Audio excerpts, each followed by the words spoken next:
Do you think federal gun restriction will be ushered in on the back of a legalization bill for marijuana, using the overwhelming support for legalization to fight the pro-gun crowd? I hadn't thought about that, and I don't know what to say.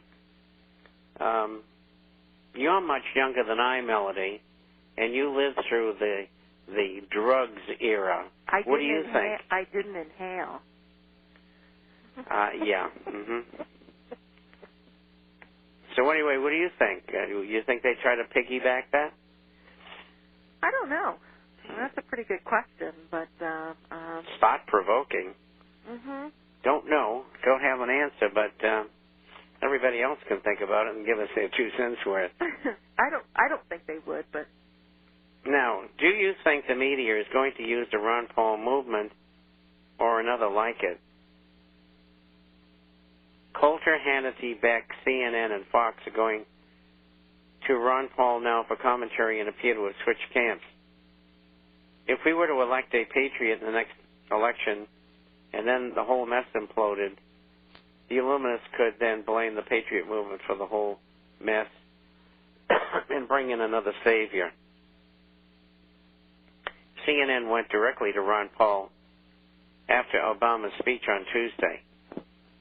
There has to be an explanation for this change of tactics. And what they're doing here is they want controlled opposition.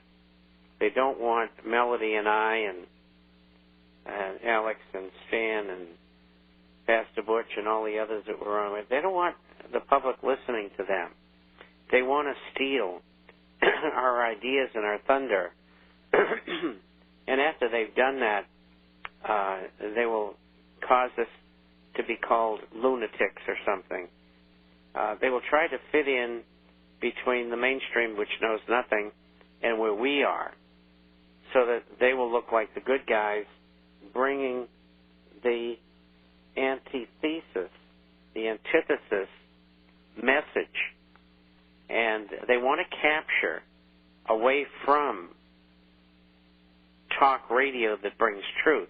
They want to capture that away from the people who are doing it right now. And it's not going to work. But that's what they're trying to do. You know what, Bob? I think we saw that with Lou Dobbs, how long ago, when he was into this immigration. And, it's like the whole country, all of a sudden it was Lou Dobbs, it was all about immigration. And this country just follows, and then all of a sudden they'll turn it, and it's like they're getting the news, but yet they're leading them into the direction that they absolutely want them to go. And that is right. to maybe learn about it, but not do anything about it. Yes.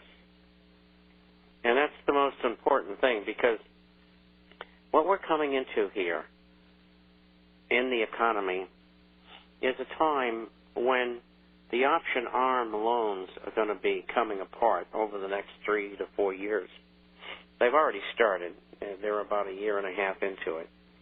And the jumbo loans are the ones that are going to suffer now. These are homes probably that have come down for $1 million that are selling for, say, $700,000 or $650,000, and what's owed on the house is like $800,000, and they can't get another loan.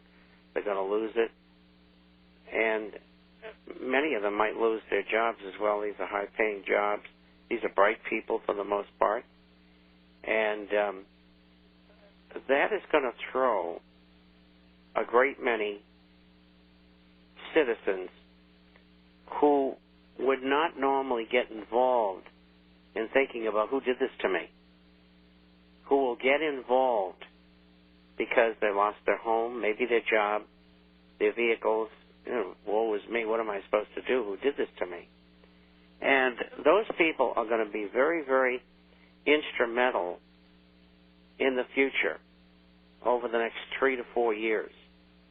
Maybe we won't get that much time, but we'll say the next 3 to 4 years.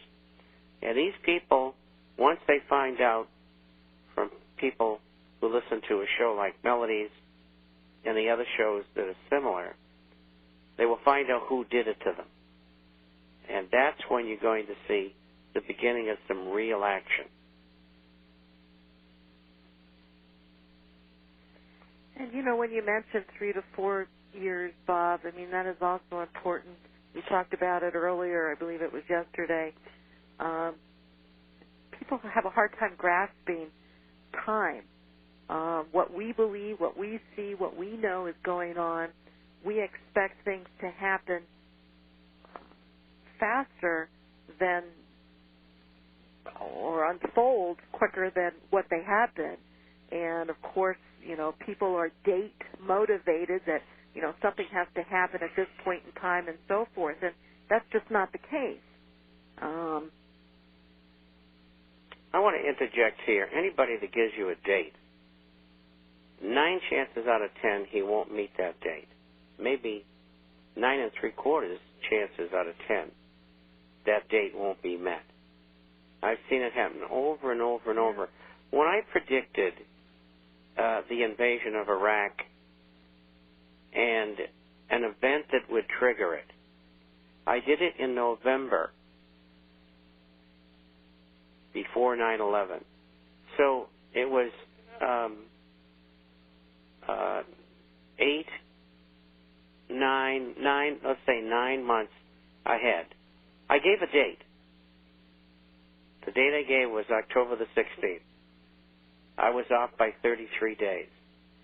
But I backed into that, and I very seldom give dates.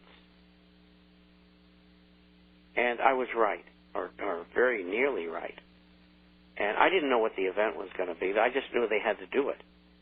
Because I read history. I know what they're going to do. They're going to do something like that. And they did. But by and large, it's just like this market. You know, when is the Dow's going to stop going up here? I don't know, and neither does anybody else. Could be Monday morning at 8 o'clock. The market's up 30% in a month. I think it deserves a little time to go down for a while. And that's what's going to happen. And I see Wall Street pushing hard, CNBC pushing hard. I don't have a date, but I know that they're pushing hard because they're being told that the market's going higher. And the reason that the big brokerage firms are telling their salesmen to tell the clients that is because the inventories of shares and bonds that these brokerage houses have, they want to dump them on the public. And then when most of them get flat, they'll say, the market's going down. And so it will. And so don't get sucked in. To dates, it's very, very difficult to put a date on things. And someone says to you, well, I think there's a good shot by the end of the year that the Dow could be 6,000. Yeah, that's reasonable. Mm-hmm. But, you know, what do you got? You got 8 months to play with. You know, nobody's that smart. I mean, I look at what I've done, and I said, you know, to myself, no human should be that lucky. I mean, I have other newsletter writers email me and say, uncanny, unbelievable. How do you do it? And some of them I know and some of them I don't know. And what a number of them have said to me recently, why is it that you don't get invited on television? You're the best kept secret in America. So, go ahead, Melanie. Are you finished with the questions that you had? Hello? Yes. Go ahead. Are you finished with the questions that you had? Yes. You ready for mine? No. Yes. According to Reuters, the world is in a dire economic crisis, but no recovery is possible until the financial sector is cleaned up. The head of the IMF said that on Monday. The crisis will push millions into poverty and unemployment, rising social unrest, and even more, and urgent action is required. And that came from the IMF managing director. Well, they're right. And I was asked this morning about that. And my answer is that, and the question really is, why would the IMF come up with the truth?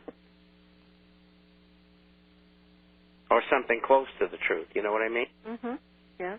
And the reason why is I think they're going to have the IMF pay a big part.